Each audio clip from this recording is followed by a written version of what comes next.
Hi, everyone. Welcome to the Go Give podcast. Really excited to have a really special guest on the podcast today. Welcome Suzie Yorke from Love Good Facts. Thanks so much for joining the podcast today. I'm very excited, Ben. I'm pleased to be here. Thanks for having So me. I always like to start off these episodes by just giving my guest a little time to introduce themselves and kind of their business. So if you don't mind taking it away, that would be a great way to start. That's great. Thanks, Ben. So Suzie Yorke, founder and CEO of Love Good Fats, a company I founded a bit over 3 years ago. We shipped our first ever box of bars in September 2017. So we're still a young company.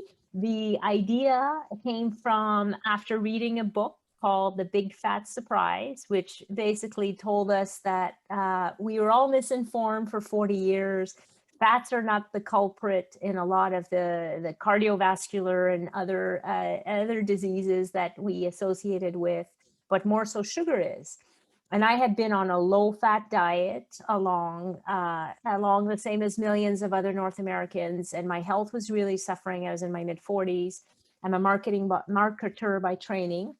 And so I figured, well, there was more and more articles and books coming out on the same topic. And I said, well, we probably don't need another book by a non-doctor. Why don't I do what I do best, which is to launch a brand. And then hopefully through having, eventually hundreds and hundreds of SKUs on the shelf, do my small part to get the message out that indeed, fats are good and sugar is what we should be avoiding. No, I love that. It just started with, a little kind of small dream. I was doing it on the side. I was still doing consulting. I was starting to spend more and more money. I was pitching to a whole bunch of people. But I don't know if I really kind of believed that I would turn entrepreneur at age 50 after 25 years in corporate world. But I did. And, the bars, I launched 2 bars and then 2 more and then 2 more. They're really good. Our tagline's ridiculously delicious. They're high in good fats, moderate protein, very low sugar, 1 to 2 grams. They're not gluten-free, non-GMO project verified, soy-free, kosher, and responsibly sourced. And we're a woman's owned company. So I tried to kind of stay as clean, as responsible as need be.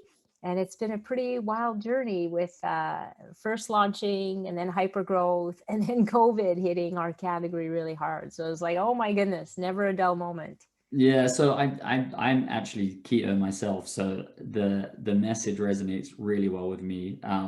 And specifically, like one of the biggest struggles I've had moving into a keto diet was definitely that, you still have that sweet tooth, so to speak. A lot of people do, right? And inherently, I know that, like, I've kind of done my own research on it and understand, the negatives associated with high sugar. That can become a pretty difficult task, right, when you're going to the grocery store. So I definitely appreciate the work that you're doing there, because for somebody like me, it's been a struggle actually to find that mix. You mentioned a couple of interesting things there around the responsibly sourced piece. So everybody that's listening to this podcast is it's really focused on social impact and corporate social responsibility. I would love to dig into just to that first piece around having a product that's responsibly sourced. Are you able just to dig into kind of what that means and that process for me?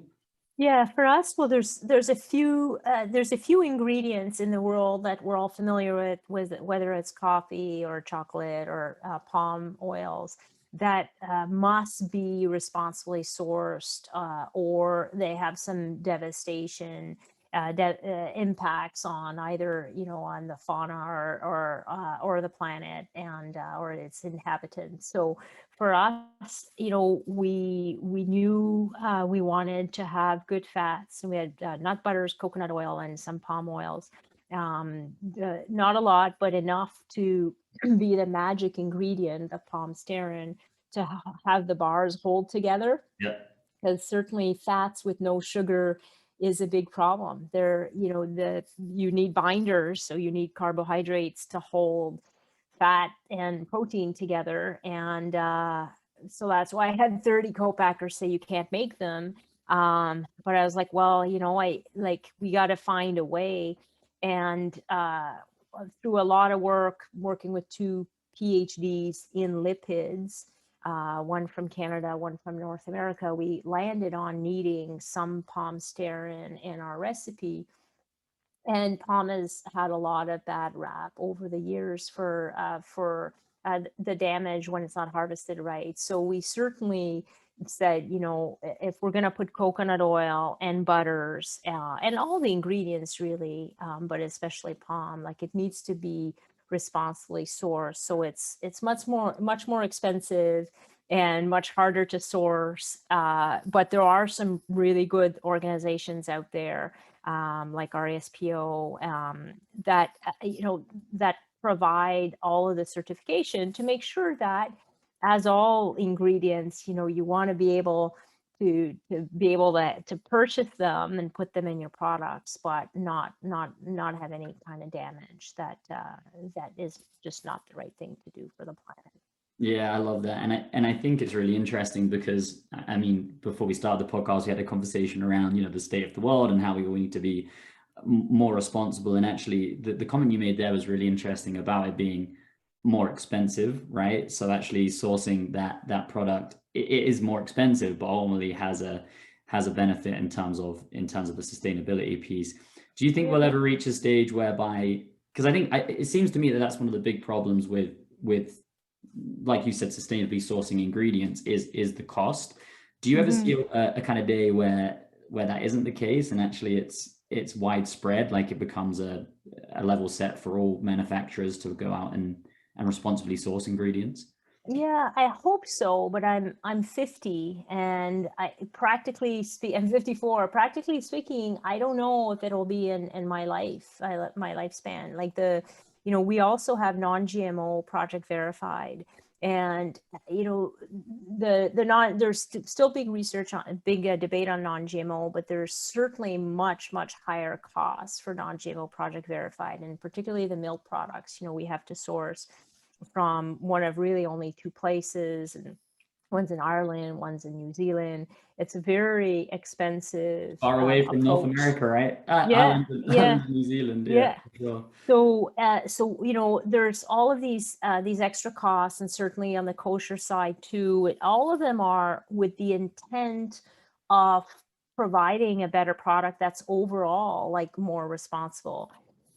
Will the entire world, will North America be mandated tighter? I hope so. Will the entire world be there in the next 20 years? 30? I don't know, because it's so tempting to just go to kind of the lowest common denominator. And when you look at the disparity of incomes and the cost of food versus the cost of living, it would take a lot of discipline to get the entire world to kind of recognize that it's the right thing to do, does cost more, and it's the right thing to do. So I think there's always, for a long time, there's going to be some temptation to take shortcuts in the spirit of just making a little bit more money. But I imagine as well that goes hand in hand, because for me, like, and I think I'm still in the minority, but I think that a lot of people are getting there.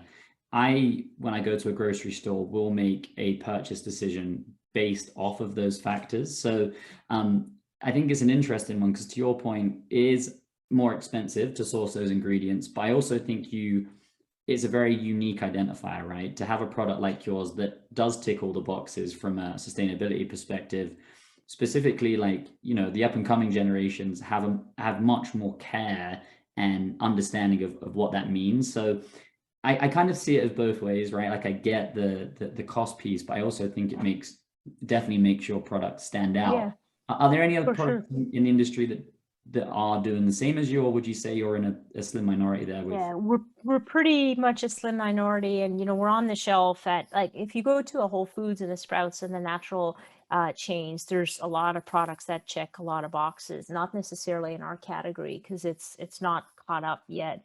But we're also in the larger chains, the Walmarts and the Costco's and the big grocery stores. And, the big food companies, like some of our, you look at the market share data, and some of our largest competitors don't check the boxes, and the prices are lower, and that's our competition, because the busy consumer will see 4 feet of this other brand that they've seen for a long time, and not everybody checks everything, nor can they. Some people have budget constraints. So I think we're certainly doing what we can. We're a small startup from Toronto, started from my living room, my dining room table. And it was really, really important for us to do the right thing on many elements. And we've nonstop refined our recipes, and got more and more certifications, and we'll continue to do that. We've also, as a small company, I mean, we went in like 2 years from zero to 47 million in revenue. So Not so small. yeah, we say, we're only 14 people, and we need to keep thinking and being scrappy and practical, and kind of really always finding ways to not kind of think and be like a big company, because I think that's a competitive advantage when you're smaller. But we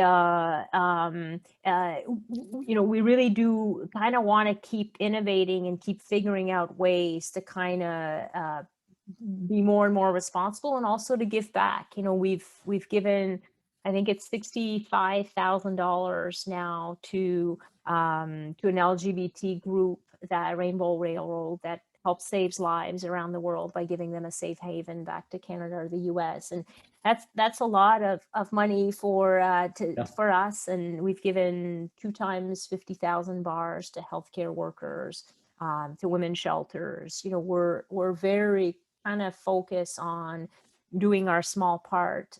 If you look at our donations relative to our size, our ratio is way, way, way up there compared to the larger corporations. But it's a choice.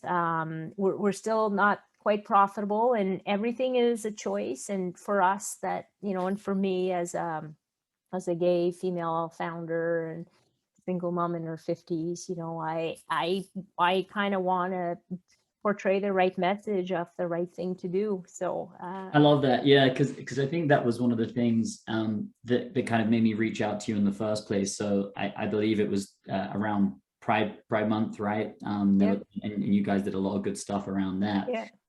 You started to kind of touch on it there, because I would agree, like it's a decision, it's a conscious decision as a founder you have to make, that we are going to give back to the communities that we work in and support. And you touched on it a little bit, but why is that so important to you personally? Like, is there anything that really makes you think, as a founder, I need to be giving back? Like, give me For an idea. sure. I've been 25 years in the corporate world, and there's a lot of good efforts, and there's a lot of money relatively there.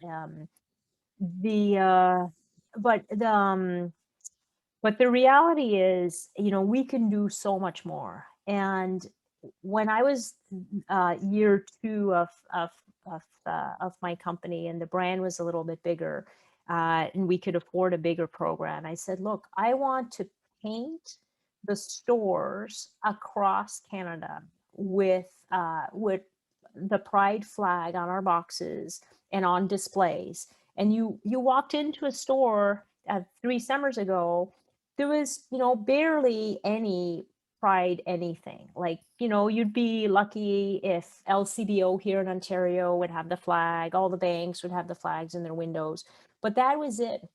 And it's like, how can we, everyone goes shopping 5 or 6 times a week.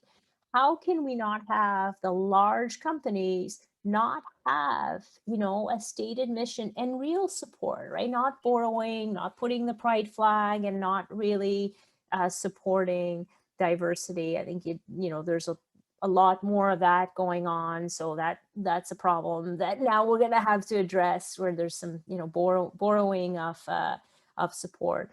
And it was just a small idea. And I went to, the 15 biggest retailers in Canada and said, here's what we're going to do. We're going to do $1 per box. And I want like a big display in the front of your stores. And every single one of them said yes. In fact, some of the largest retailers in Canada said, we'll do it in every single store with your bars.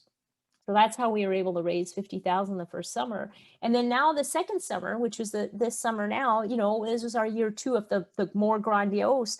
Now there's a half dozen brands that are saying, oh, wait, we'll kind of do something pride. Our theme is love and love. But I mean, every company should be making it a big priority. I grew up, I was, I was a young woman in an engineering program. So I was, 10% of the students were women. I became gay later in life. So I was, I guess straight prior to like my mid 30s. And it's a tough world out there. I hope that we're making things better for young men and women and all genders, to just be comfortable with being who you are. And I grew up in the business world. The men wore blue suits and the women wore nylons and skirts, and that was kind of just how it was. And I went to some companies where the cultures were more male driven for a bunch of reasons. And it's a tough world if you're a woman in a male driven world. Then you have mat leave. It's even tougher because then the disparity becomes even more. It's a different dynamic. And today, only 5% of the VC money is going to women founders, which is really bad because women need more money. LGBT or BIPOC, even harder. Like it's hard, and it's going to take a while until the disparity we see at the funding level, at the board level, at the mentorship level, like until there's no balance there and everything kind of equalizes out, it does make it harder for groups that you're kind of you're the exception, or you have less support all around. Makes it harder to find board members, makes it harder to raise money, makes it harder to be understood. And I think the efforts we put in place, my goal to paint, the grocery and health food stores with the pride flag is, everyone talks about pride in June. And my kids, my son from the youngest age is like, what's this flag, mommy? Right? Like you start ingraining, that's a celebration of diversity. What's diversity, mommy? So hopefully all of these things will pay off. There's still a lot of work to do. My daughter's 21. She's very focused on, trans rights, and reminds me every week how many trans people are killed in North America. There's still a lot of work to do, but hopefully as a small little startup, I'm able to just light a bit of a spark and put a bit of pressure on everyone. I love it. To do their part.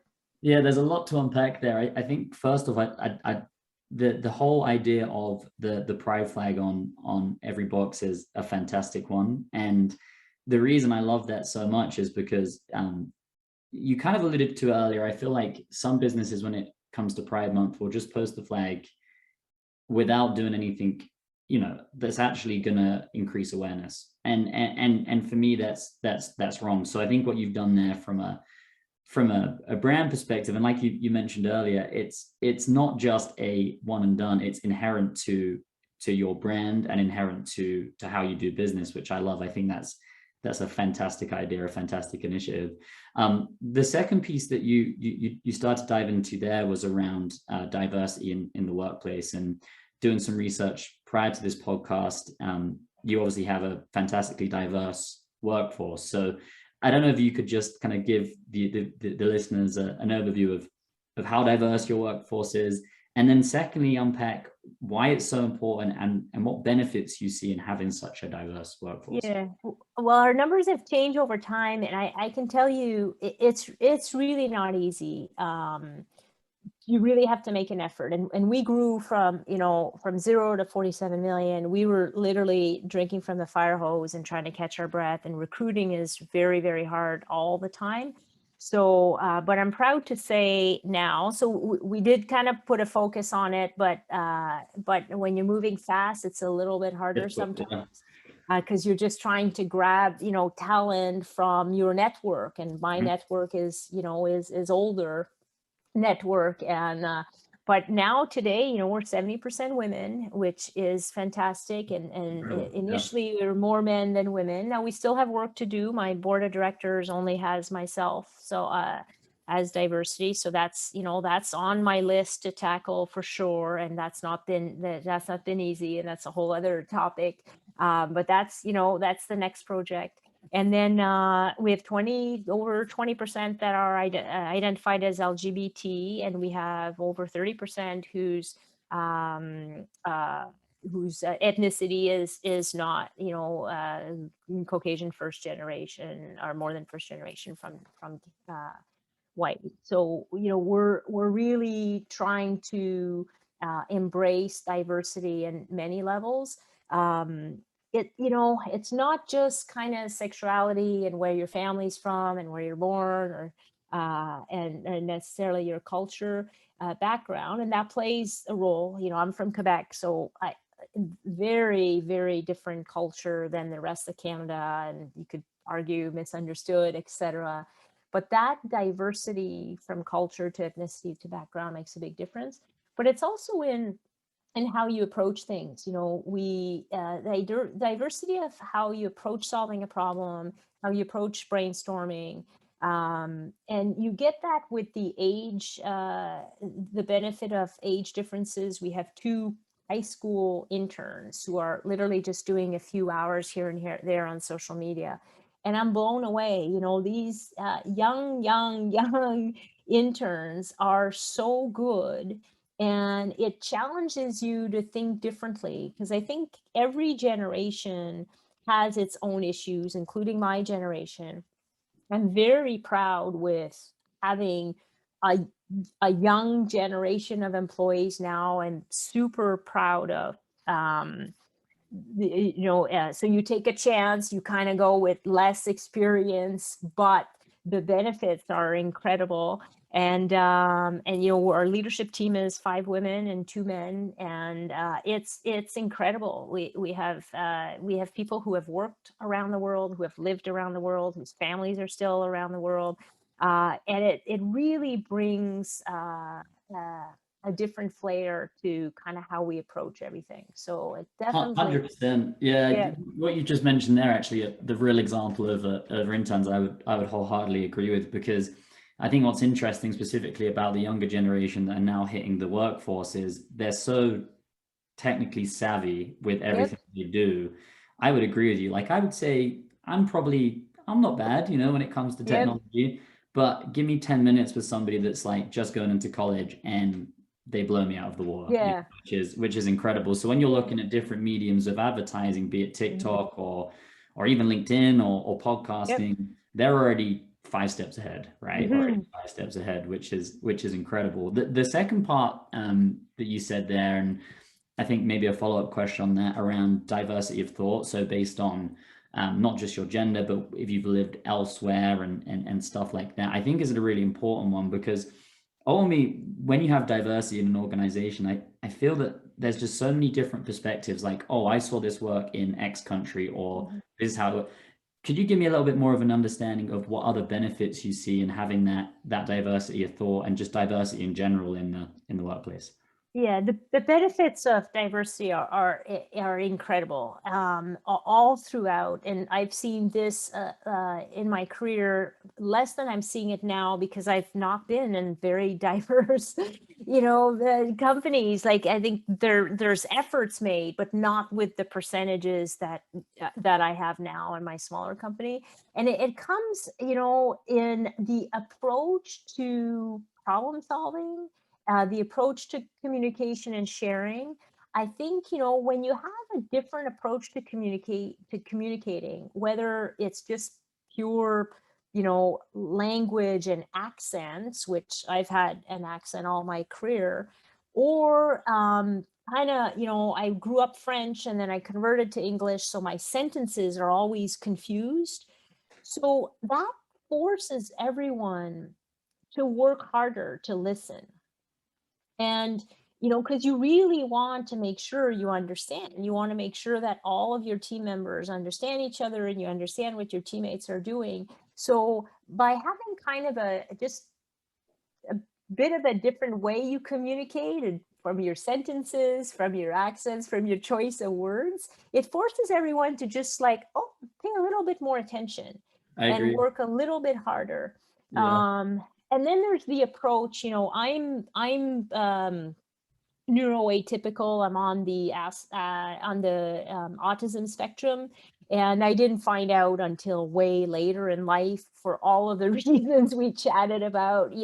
There's just not awareness on a bunch of things, and assumptions, and it's a different world out there. So but I think a little bit different, and the way I process is a little bit different. So you kind of have those different skills and approaches.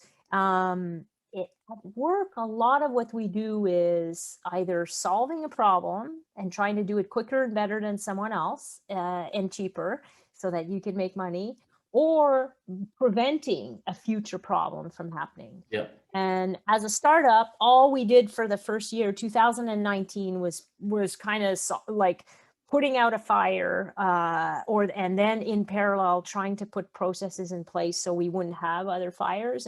And I can tell you that's the worst part of my, worst thing I dislike in my job, because I'm an electrical engineer by training.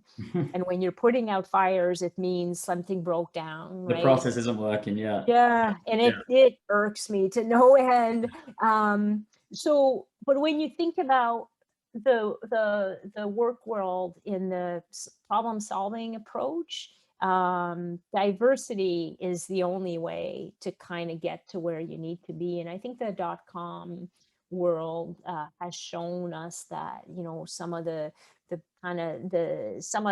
best platforms in the world, and companies that can scale from nothing to, life-changing companies like the Ubers and all of the delivery foods, that is thousands of people thinking outside of the box, and then able to kind of work together, boom, boom, boom, to be able to put some pretty incredible tools in the market. And I think in the food world, there's not been as much kind of big ideas, or Tesla. I drive a Tesla, of course. Yeah. Elon's just a classic example of just kind of how the diversity of thought, and combine that with the grandiose goals, which I have, and a bunch of really smart people problem solving, boom, boom, boom. That's kind of how you get big, big, big changes. No, I love that. I love that. I'm in total agreement, for sure. Because I've been in both as well, similar to you. Prior to moving to the States, I worked for big corporate companies, which, to your point, very slow moving, not as diverse, right? But it's been fantastic, actually, translating into the SaaS tech world now, where things move quicker, there's more diversity of thought, and actually you're encouraged to think outside of the box, which is another core component of that, as well. So final question, Suzie, for you, that I like to kind of ask everyone. You've outlined how social impact is a core component of your business, and also dug into diversity and how that's benefited your company and what you see the benefits in. Is there any message you'd have to companies that haven't embraced that yet? So they don't have a purpose or a mission they're driving towards. It's all about profits. And maybe what you'd say to those founders or people who have those companies with no real inherent mission to them. Yeah, well, the first thing I would say, if you